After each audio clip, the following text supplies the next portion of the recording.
Welcome to சாப்பிட வாங்க. இன்றைக்கி நாம் குல்கி சர்பத் எப்படி பண்ணுறதுன்னு தான் பார்க்க போகிறோம்.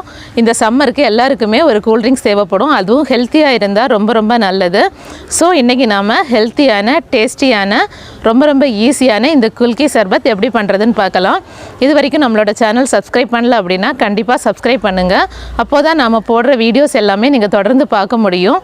வாங்க குல்கி சர்பத் எப்படி பண்ணுறதுன்னு பார்க்கலாம்.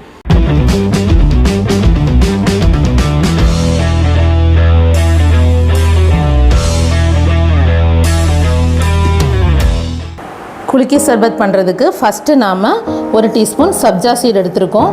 இதில் வந்துட்டு ஒரு 1/4 கப் தண்ணி சேர்த்து ஒரு ஊற வச்சோம் அப்படின்னா ஒரு 15 நிமிஷத்துக்குள்ளேயே அது நல்லா ஊறி இந்த மாதிரி ஆகிடும்.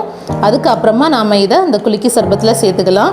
இது வந்துட்டு நாம் நார்மலாக சர்பத் போடும்போதோ லெமன் ஜூஸ் போடும்போதோ இல்லாட்டினா பாலில் கூட சேர்த்து சாப்பிட்லாம்.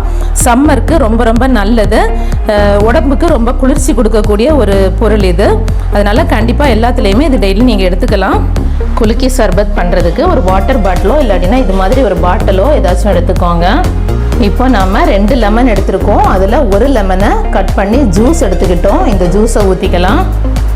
இன்னொரு லெமனை இது மாதிரி ஸ்லைஸாக கட் பண்ணி அதையும் இதுக்குள்ளே சேர்த்துக்கலாம். 2 பச்சை மிளகாய் அதை இப்படி இடையில மட்டும் கட் பண்ணி வச்சுருக்கோம், மிடில் ஃபுல்லாக கட் பண்ணல. இதையும் இது மாதிரி கட் பண்ணி சேர்த்துக்கலாம். இது கூடவே 2 டீஸ்பூன் ஊற வச்ச சப்ஜா சீட் சேர்த்துக்கலாம்.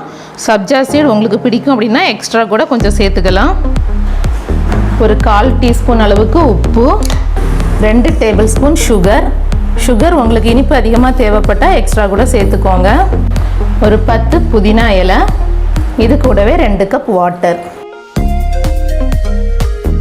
க்ளோஸ் பண்ணிவிட்டு எவ்வளோ உங்களால் முடியுமோ அந்தளவுக்கு நல்லா ஷேக் பண்ணுங்கள். இது மாதிரி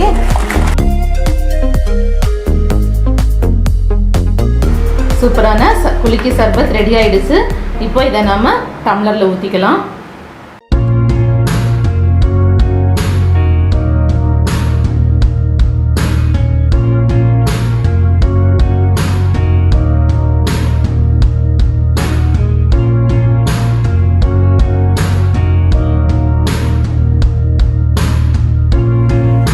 இது மாதிரி குல்கி சர்பத் நீங்களும் வீட்டில் ட்ரை பண்ணுங்கள். எப்படி இருக்குன்னு கமெண்ட்டில் சொல்லுங்கள். இந்த வீடியோ பிடிச்சிருந்தால் லைக் பண்ணுங்கள், உங்கள் ஃப்ரெண்ட்ஸ்க்கு ஷேர் பண்ணுங்கள். டேஸ்டியாக சாப்பிடுங்க, ஹெல்த்தியாக இருங்க. Thank you so much.